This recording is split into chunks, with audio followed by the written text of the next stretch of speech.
and no classes today, so you already know what that means. Kagabi pa lang, nagyaya na kagad itong si Rain mag-training sa Banawe. And since walang pasok, wala na tayong excuse. And habang papunta ako ng Banawe, iniisip ko kung anong training ang gagawin ko. And na-realize ko lately, parang bumabagal na ako on court. Kaya ang focus ko today, agility drills para bumalik yung explosiveness ko, and dribblings. Kasi real talk, isa din ako sa mga hirap pa sa ball control. Pagdating ko sa court, nandun na kagad sila Rain. Agad kami nag-start para maaga din matapos. At syempre, makapaglugaw sa kanila mamaya. Pero bago ang lahat, warm up muna. First part ng training, agility drills, 30 counts each drills, and 2 sets lang. Lahat ng to pang maintain ng sharp movement sa court. Hindi naman kailangan ng mabilis kaagad. Basta kontrolado mo yung balance mo. Next up, dribbling naman. Ito yung part na madalas na pinapalampas ng iba. Pero ito yung importante at crucial. At ito yung mga drills na ginawa namin. First drill, pound dribble, left and right.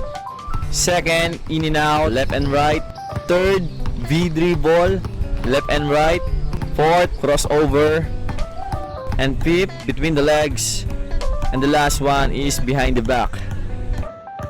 20 to 30 seconds each at 2 sets lang ang ginawa namin. Ang problema kasi isa lang kasi yung bola namin, kaya nagsasalitan pa kami. Kaya medyo mabagal yung pacing eh. Tapos sa final drills namin, all moves combined. Kumbaga lahat ng 6 na drills na ginawa namin, pagsasama-samahin namin. If you guys wanna try these drills, expect na mahirap siya at first. Kaya I recommend na mag-start kayo sa slow hanggang mabuild nyo yung form and confidence nyo. Once you get comfortable, mag-add na kayo ng speed at strength. That way, masasanay ka sa iba't ibang in-game situation at mabibuild yan ang muscle memory natin. Hindi siya madali pero sobrang worth it nito in the long run.